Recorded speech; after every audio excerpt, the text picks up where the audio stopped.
And does Mauritius allow dual citizenship? They do. They They do. That's my case. I'm French and Mauritian.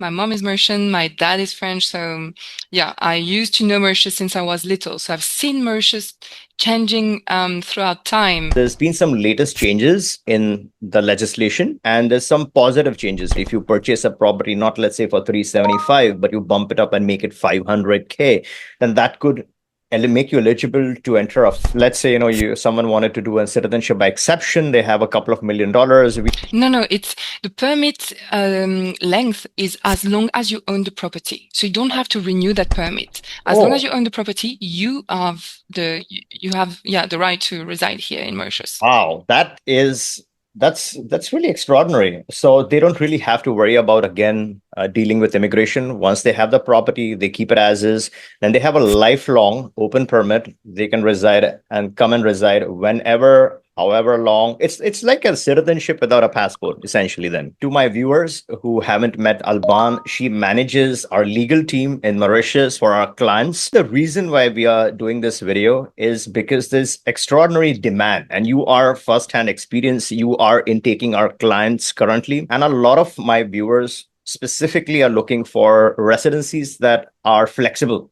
So something that's remote, a residency that does not pressurize the applicant to follow a schedule. They want flexible options. So they can choose and reside in Mauritius for as long as they want, if they want to. And some other people, they just want to take it easy. They don't necessarily feel like moving. They don't need to. So it doesn't mandate. Most of the other countries do require a heavy physical presence for more than half the time in the year. So that really is driving the demand high for Mauritius. The other reason why we're doing this video is there are a lot of choices, which is a good thing. But then on the flip side, it could get confusing because there's just so many options and people kind of try to keep track of one option, they forget the other. So I think this session would clarify all the options and would be a reference point. Third thing that's really interesting is there's been some latest changes in the legislation, and there's some positive changes. This will also provide a timestamp for people to reference the latest requirements for Mauritius, and Alban is going to help us walk through each of these categories. Now, before we jump into the categories and the other two things that I reference, Alban, what I would particularly like to start off with is you live in Mauritius. So you have first-hand experience of life in Mauritius. I would like to know how long have you been living in Mauritius, and what do you think are the pros and what do you think are the cons of life in Mauritius? Yes, thank you, Jay, for this opportunity first to talk about Mauritius, to talk about residency here, immigration processes. So I'm very happy to be part of that. So yeah, I've been living in Mauritius for the past 4 years now. Funnily enough, I'm actually half Mauritian. My mom is Mauritian, my dad is French. So yeah, I used to know Mauritius since I was little. So I've seen Mauritius changing throughout time, and Mauritius becoming more of a developed country and a very nice island to live in as an expatriate and not just as a tourist, which is also great. What I can say about Mauritius, obviously the pros are the weather, tropical island, sunny all year long. You see me with and you see, like with warm clothes right now because it's winter. It's actually 22 to 25 degrees, so it's really nice. Just we're getting used to being way much hotter. So this is definitely one of the main reason why people want to come to Mauritius. Second reason is the fact that the country is at least bilingual. We all speak French and English. We also do speak Mauritian Creole, which is a common language here. And you have also communities from all over the world. We can speak Hindu, we can speak Mandarin, other languages. So there are so many different communities living in Mauritius. It's a very welcoming country. People from Europe are very happy with the fact that Mauritius is so close to La Réunion Island, which is French, which is part of Europe. So those are the main pros, I would say. And then obviously the warmth and the fact that the warmth of Mauritian people and the fact that its people is so welcoming, and it's a peaceful country, very safe country. People are always very happy when they come here, and Mauritian people also do like foreigners coming here and contributing to the country, kind of. A lot of clients, they come from the US Australia, Canada, UK. So Mhm. mostly English speaking countries, first language has been English. And one of the big requirements is, hey, I need a country that speaks English. Yeah, I know a bit of the other languages, Mhm. but main requirement is English. So if someone is only English speaking, do you think that Mauritius, it's going to be survivable for them in Mauritius just by using just, that one language? Yes, absolutely. Mauritius used to be a French colony, then it became a British colony. So the whole system here, administration, sorry, is in English. We do have private schools that are either part of the Cambridge deliver the Cambridge certificate or French schools. But this is really what is important, and this is what we see from people coming to Mauritius. They want to have that bilingual country here, and this is what Mauritius can provide with. So definitely, people who speak only English would be happy in Mauritius. We do have also a very strong South African community speaking English speaking only, and they do fit very well in the country. Starting off with the residency by real estate investment, what is this category? How much is the minimum investment that they're looking for in a property? And what are the pros of this residency type? The length, the duration, the flexibility, and all that kind of stuff. That's a really good question. Actually, Mauritius has been known for a long time now for offering this type of residency. So basically, if you're a foreigner, you can invest in Mauritius in a property that is open to foreigners. So based on a scheme, specific schemes, for instance, the property development scheme allows foreigners to invest in Mauritius in specific properties. If you invest a minimum of $375,000 in at least, in one property. So this is the minimum you need to invest. As soon as you invest that, then you're eligible for a permanent residency permit that is linked to property acquisition. Mhm. So basically, as soon as you are the landowner of the house, of the villa, of the property, then we may apply for a residency permit for this person, and this permit is valid as long as you own the property. So it's and you can even then, your descendant can inherit from the property. They won't inherit from the permit. They can ask for it afterwards. But this is very interesting because this residency permit is not only a residency permit, it's also a work permit. So let's say that tomorrow you want to invest in a property in Mauritius because you just want to come here a few times per year. It's a very flexible way to do so. But imagine in 10 years' time, you want to open a company in Mauritius. You want to work in Mauritius. Well, then with that permit, you can kind of add an option to it, which would allow you to work in Mauritius. So it's a very interesting permit. Wonderful. And you said it's a 10 years permit? No, it's the permit length is as long as you own the property. So you don't have to renew that permit. As long as Oh, you own the property, you have the right to reside here in Mauritius. wow, that's really extraordinary. So they don't really have to worry about again dealing with immigration. Once they have the property, they keep it as is. Then they have a lifelong open permit. They can reside and come and reside whenever, however long. It's like a citizenship without a passport, essentially. Then, of course, you cannot vote and you don't get a passport, but then you have a lifelong Plan B option to your name. Exactly. I see. And then you said a person can do business. They can work on this permit. It's pretty much open-ended. Exactly. Exactly. This is because the government, the authorities consider that you have invested enough money in the country to be able and to be allowed to work in the country. Now, Albin, this is super interesting. I know in the constitution or in the nationality law or in some of the policy documents, I did notice that there was a 500K USD of amount that if you purchase a property, not let's say for 375, but you bump it up and make it 500K, then that could make you eligible to enter a fast track to citizenship route in 2 years. Now, although it's written, there are a lot of things that are in theory written in the past, but they don't really get followed in current times. Your thoughts on that and how does that work? Or doesn't work? Well, we it doesn't actually, to be honest. So there was actually a law. There was, I think, 2 or 3 years ago. They talked about the fact that if you invest $500,000 in a property, you can even invest outside of the designed schemes, advantages or whatever. This law has never been applied. We've been talking with the EDB, with the real estate agencies. So I would say, well, this is not. People should not actually, if they want to come to Mauritius, should not expect to be able to get to be able to get the nationality here. It's very strict rules around Mauritian nationality. But as you said, there are so many other options. Yeah. Even if you are applying for a 10-year long permit, if you do fit certain cases, if you do fit certain requirements, then you may be eligible for a 20-year long permit. And then you're very close to that, to citizenship. Just like you're able to live here, you won't be able to vote here, but you have the same advantages as any Mauritian. You benefit from residency prices, from resident prices everywhere. So yeah, And does Mauritius allow dual citizenship? they do. They They do. That's my case. I'm French and Mauritian. Mm.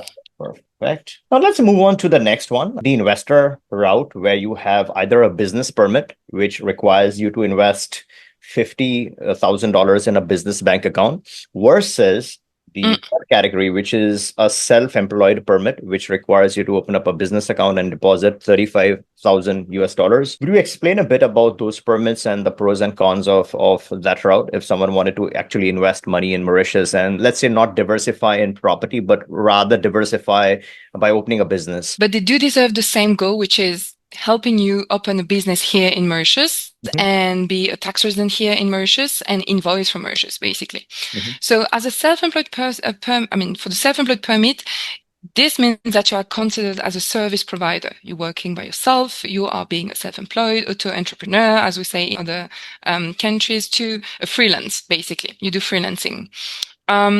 What has changed in the last budget, in the last finance law, is that now for self-employed applicants, they need to make a money transfer of a minimum of $50,000 in a bank account in Mauritius, and they also need to have 3 letters of intention, including 2 from the country. So from Mauritius, I mean. So that means that now the authorities want to see that as a service provider, you also want to develop your business here in Mauritius. Before that, all clients could be from abroad, but the authorities now want the self-employed people to actually settle more in Mauritius in terms of business. And from our experience, what we saw is that expatriates, that foreigners that stay longer in Mauritius, are those who actually have managed to develop the business here in Mauritius with Mauritian people, with Mauritian companies, with locals. So the self-employed permit is really useful for freelancers who are making, let's say, at least $20,000 per month, per year, sorry, but do not exceed $100,000 per year. Right? This is perfect for them, but those are lots of requirements. As I said, letters of intention. They do also need certificates, original of the certificates that should be linked to their job, actually. mhm. They need to be able to make that money transfer, and they need a business plan that is that actually fit the authorities' requirements when it comes to development of their activity in Mauritius. So as part of So this is for the self-employed permit. yep, Mm. yep. Perfect. And as part of the application process, then they need to submit this plan for approval. So it requires an actual approval from the authorities. And once the authorities approve the plan, then it pushes forward. Okay. So that adds that extra level of uncertainty about whether they're going to approve, not approve, questions, modifications, and that kind of stuff. Also, Yes. a quick question regarding this category. You said this would require them to be essentially a tax resident. It would expect them to be a tax resident of Mauritius. So for people who really want to live there for more than half the time in the year, only then the business category makes more sense. So when it comes to tax residency, it's always a bit complicated because it really depends on the nationality of the person, where they come from, where are their other businesses. But yes, when it comes to self-employed permits, the requirements would be that you become a tax resident in Mauritius, at least for your activity, the activity that you're developing in Mauritius. Why? Because you're going to have a BRN, which is a business registration number. You're going to have a professional bank account. You're going to be able to invoice from Mauritius. So you're going to have to declare those taxes here in Mauritius. When it comes to other businesses that people may have, then it would really depend whether there's a non-double taxation agreement between Mauritius and that other country where they're from, or international taxation system. So for all these questions, really, I would definitely recommend to talk to a tax expert or to make an audit of all the businesses they have. When it comes to the length of stay in Mauritius, they don't really mark the fact that you spend 6 months here. It is just I guess, kind of expected. Mm, I think, as you so rightly said, it gets complicated yeah, once you start residing there for more than half the time. But it does not physically mandate a minimum stay required. So at least that's the good part, which is still flexible and gives people the opportunity of opening a remote business and locating the business and only paying business taxes. But when it comes to personal stay and personal income tax, they still have that option of either triggering tax residency or completely keeping it outside. Coming back to the residency based on property purchase, that does not require physical presence. That does not enforce a person to become a tax resident. no. Perfect. Now let's move to the other slightly lower requirements, which is 35K for the self-employed permit. Is this equally challenging as compared to the business permit, or this is slightly simpler, or any advantages of this one Mm. versus the other? Really good question. Actually, a self-employed permit is more complicated than any investor permit. So this is why we need to be careful when you choose whether to tell someone to go for the self-employed permit rather than investor permit. The investor permit would fit really well what you said a bit earlier, opening a business in Mauritius, but not maybe retiring money from that. Because the investor permit, while in the self-employed permit, the business is under your personal name. When it comes to the investor permit, you first create a business in Mauritius, a company, a limited company, for instance, what we call a domestic company here in Mauritius. Then you can attach to it an investor permit. The investor permit, the main requirements would be that you invest a minimum of $50,000 and that you have a business plan that fit the authorities' requirements, basically. So it's an easier process. It's a longer process. We talk about like 4 to 5 months process. But the main challenge in that would be that if you do create a company in Mauritius, you need to have a local resident director. That could be a local here, either a foreigner that has a residency permit or a Mauritian, or that could be you Mhm. under the investor permit. I The see. investor permit is a 10-year long permit that allows you to live and work in Mauritius and become a tax resident in Mauritius and gain dividends and a salary from your company that you had created before. I see. I see. And what is the length of process through the property investment route? Very good question. So first you have buying your property. Mhm. First of all, this really depends on people. Could take 1 year, could take 18 months. Then as soon as you're the owner of the property, and we start the application for the residency permit, it's a 5 month process, long process too. 5 month process. So the investor is more like a 4 to 6 months, and the property is Mm, also similar, where you're talking about 4 to 5 months for actually gaining the permit. Once you have a permit, it's dateless. So it's lifelong. You never renew it as long as you keep the property. How do they exactly. enforce, or how do they ensure that the permit is valid at the airport? Do they normally ask that, hey, whether you still own the property? And if the answer is yes, then they just enter? Oh, no, it doesn't really work like that, I'd say. So basically what happens is that when you enter the country, when you go to the customs, they will always ask for you for your residency permit. Yeah. So you do show that, right? Then, in the internal system, everything is down there.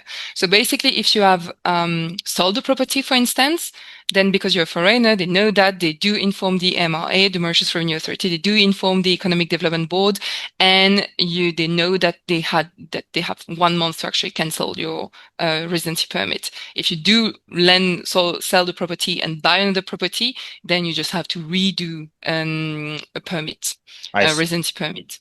And how So does yeah, everything. investment, yeah, and how does the investment board keep track of your property, whether you have sold it or not sold it? So let's say I purchase a property, then I apply for the residency, I get the residency, but in between, if I just sell off the property, how does that alert the investment board to then Mm, trigger cancellation of the permit? Does it automatically happen, or it's more like if they look it up, then they find out, then sort of it hits that mm. situation? Really good question. So when you sell your property, you need to obtain a certain letter that allows you to sell that property. That Oh, letter, you get it through the DB. So they know oh, that you are selling the property. So you This is just a requirement. Right. So you just can't go and buy the property and then do this process. With the if you have the intention of getting a residency through a property purchase, then this initially has to be coordinated with the board, get the letter, buy the property, then submit the proof to them back again, Mhm. close the loop, and then get the residency permit. Exactly. You Ah. do have a first letter that allows you to sell your property, and you have another letter, which is a letter of acquisition Mhm. that says that you have acquired that property through a certain scheme Yeah. that allows you to be able to apply for a residency permit. And Sure. we do the residency permit with the authorities. Sure. And can this be property anywhere in Mauritius, or is there any particular approved areas or Yes, schemes? yes. Certain areas only are open to foreigners. They are very well marketed all around the island, online. So you get to have very good idea of what's available in the market for foreigners. But we do have a lot of different schemes. You Mm. can invest in a hotel, you can invest in a villa, you can invest in apartments, whatever, everywhere around the island, but in Mhm. certain areas only Okay. that have been developed based on what foreigners would expect to have. Sure. So it's not really an actual approved property, but it's just an area which is approved to buy the property. And within that area, whatever is available, you can purchase. I would say it really depends on what people Mm. want. If they Okay. want to have a rental investment, that could be a very good investment because we have more than 1.2, 1 million tourists coming every year looking for short-term rentals, for Mhm. instance. We have expatriates coming looking for long-term rentals too. So that could be very interesting in that sense. The other thing is that obviously life in Mauritius could be cheaper than or many other Western countries, for instance. So that could be also a good investment to have a property here. What is very interesting when it comes to property investment in Mauritius is that you do not have any taxation on inheritance. Mhm. So your descendants can inherit from the property and pay zero taxes if they are residents of Mauritius too. So that's very nice. There's still a moratorium on taxation if you resell it. It's going to end in 2026. So there's one full year when people should definitely have a look at investment in Mauritius. I would definitely say so. I see. Um, but yeah, and then it's just like, would you like to have your holiday home or Mm. your retirement home in a tropical island, Nice. with good connectivity, where you can speak English? So, yeah, I'd say it really depends on what people are looking for, but that could be very nice.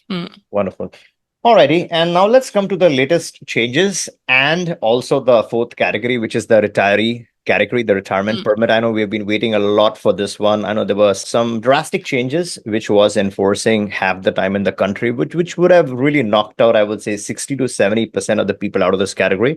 So first, I'd like to know what is this category, pros and cons, like we did with the other ones. And regarding the latest changes, now, does a person have to reside for 6 months or they are okay with the flexible path as they previously Mm. had? Yeah. So what needs to be understood about the retirement permit here in Mauritius, the retiree permit, is that it is not only for retired people. It is No. for everyone that is above 50 years old Mhm. and who wish to come to Mauritius, live in Mauritius, and who earns a minimum of $2,000 per month, or the equivalent for one full year, $24,000. They Okay. can come with their family as dependents, so spouse and children below the age of 24 years old. So this retirement permit is actually quite interesting. It's a 10-year long retirement permit, renewable on the Mhm. same conditions. Um, and what we thought would be a drastic change about, the requirement of staying here. Actually, what I'm saying here is about the finance law. The finance law does not stipulate anything about the length. Mhm. If they need to spend 6 months or not. This is not part of the finance law today. So I would definitely recommend, to book a call with you, Jay, for the latest changes, if any. Mhm. But what we heard from the Economic Development Board, what we read on the finance law, means that basically it's still a very flexible permit. Mhm. The main drastic change is the threshold. It moves from $1,500 per month to $2,000. Right. But still a very interesting permit, especially even for those who want to work remotely, who are very clear when it comes to their tax residency, who have talked to a tax expert maybe before, but who can, just work remotely from Mauritius because they're both 50 years old and under 10-year long residency permit. Wonderful. So the highlights are anyone over 50 that stays. The new requirement is depositing $24,000 in a savings bank account in Mauritius that proves that they earn the 2,000 per month required.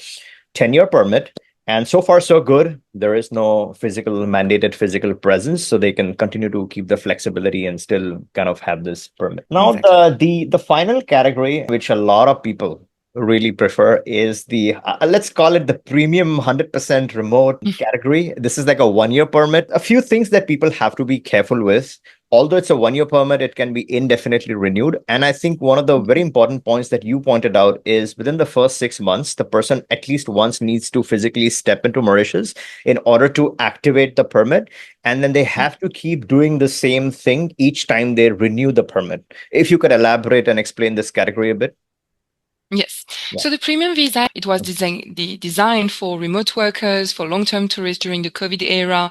And actually the authorities seem to be very happy with this permit, this visa, because they've keep renewing it.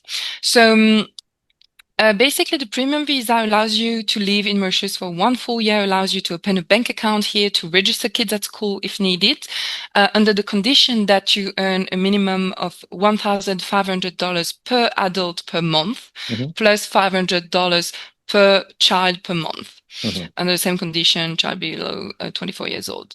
The other main conditions are really basics: proof of accommodation, proof of return flight ticket, proof of health and travel insurance. Mhm. It's a very flexible visa because obviously you can come to Mauritius and then you can travel around. You can come back and come forth. Really, it doesn't really matter how long you stay in Mauritius.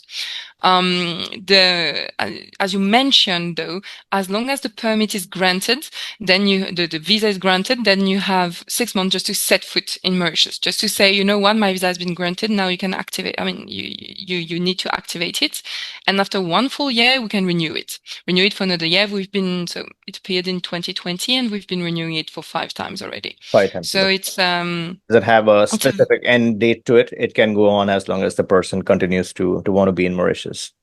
Exactly. I see. We must say it's a very popular visa because obviously it also allows people to kind of try out the destination a bit before settling for a longer permit. Yeah. So it's definitely great for those who just want to discover Mauritius, just want to try Mauritius, see if that would be a good fit, and just don't want to have the flexibility of coming multiple times during a year without any constraint.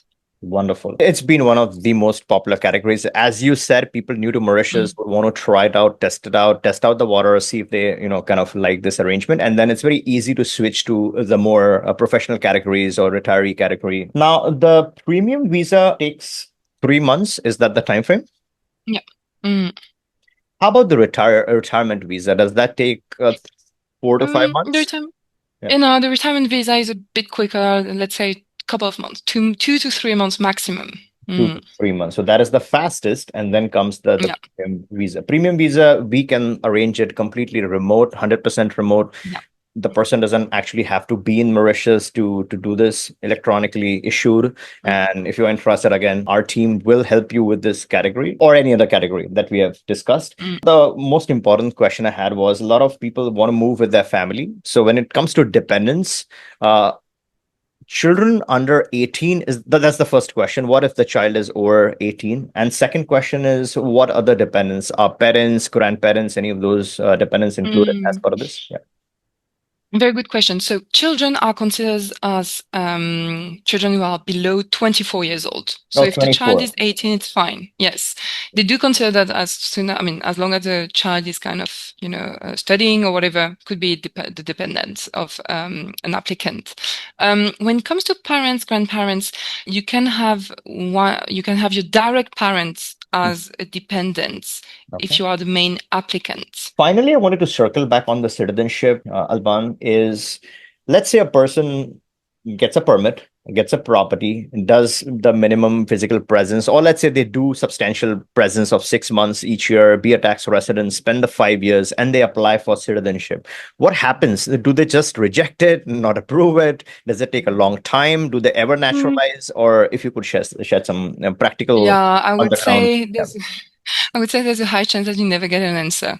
You never get And an answer. yeah, if you can kind of try to dig into it, see, it's really, when it comes to citizenship, it's really at the discretion of the Prime Minister office. I guess if you are very well connected, if you have invested massively in the country, in malls, and I don't know, in things that are very interesting, maybe you stand a chance. Mhm. But otherwise, you can still ask. I know that for some people who have spent 20 years being, more than 20 years being employed in a merchant company, they can still trade out. Mhm. But from the feedback I got was, don't really get an answer. You don't really understand why it doesn't work because, well, Got it it. just Got doesn't it. work, So if, actually. let's say, someone wanted to do a citizenship by exception, they have a couple of $1 million. We cannot just walk into immigration and ask them that, hey, you know what?